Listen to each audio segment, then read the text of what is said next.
Namaskar, I'm Dr. Biswajit Panda, White Zone Dental Clinic Center Director, and I am a consultant implantologist and smile designing specialist. Health ইনসাইডের সমস্ত দর্শককে নমস্কার। আজকে আমরা কথা বলবো ডেন্টাল পেন নিয়ে। তো ডেন্টাল পেন কিভাবে হয়, কেন হয় সেটা নিয়ে আলোচনা করব। ডেন্টাল পেন অনেক রকম কারণে হয়। এক হচ্ছে যে কোনো ট্রমা বা কোনো ধাক্কা লাগলো, সে কারণে ডেন্টাল পেন হতে পারে।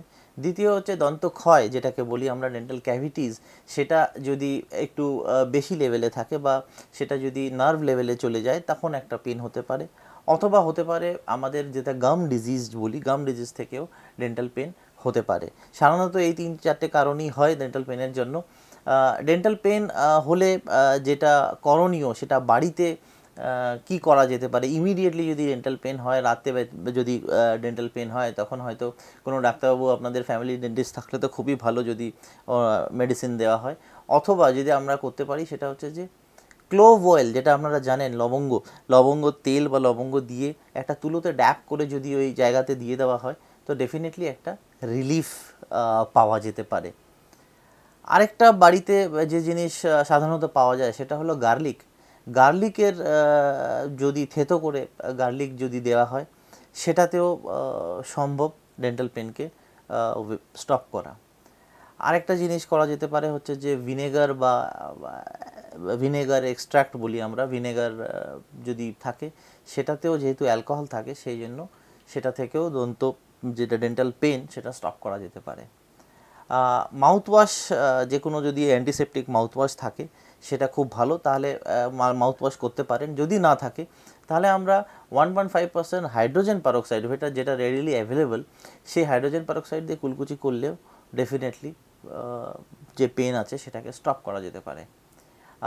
আর একটা বিষয় যেটা করা যায়, আমরা সেটা একটা টেকনোলজি বলি, অয়েল পুলিং বলি। কোকোনাট অয়েল দিয়ে যদি মাউথ রিন্স করা হয়, কিছুক্ষণ যদি ধরে রাখা যায়, সেটাকে অয়েল পুলিং মেথড বলে। সেটাতেও ডেফিনেটলি ডেন্টাল পেনকে একটু কিছুটা হলেও স্টপ করা যেতে পারে। বাড়িতে ওষুধ যদি বলে থাকি, তাহলে প্যারাসিটামল যেটা আছে, প্যারাসিটামল অনেকে সবাই জানে যে জ্বরের ক্ষেত্রে ইউজ হয়, but paracetamol is a potent pain killer. তো সেটা প্যারাসিটামল সাধারণত থাকে, যেটা ক্যালপল 650 আর যে কোনো 650 প্যারাসিটামল খেলেও ডেফিনেটলি দাঁতের যে পেনটা আছে সেটা আপনারা স্টপ করতে পারেন। এবার বলি, তারপরে যদি না হয়, তো ডেফিনেটলি আপনারা ডাক্তারবাবুকে কনসাল্ট করবেন।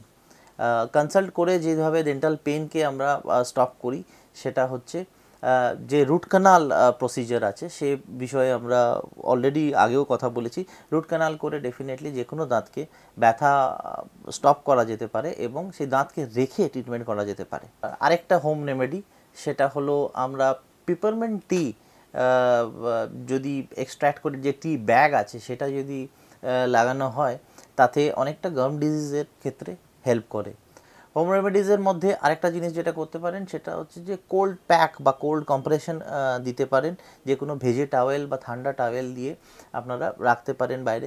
খবরদার কোনো দিন গরম দেবেন না, গরম চায় কাপ লাগাবেন না, বা গরম কিছু দিয়ে বাইরে রাখবেন না। এক্সটার্নাল কোনো দিন কোনো বাম বা কোনো সোয়েলিংয়ের ক্ষেত্রে কোনো দিন কোনো বাম বা এক্সটার্নাল কোনো ওষুধ দেবেন না।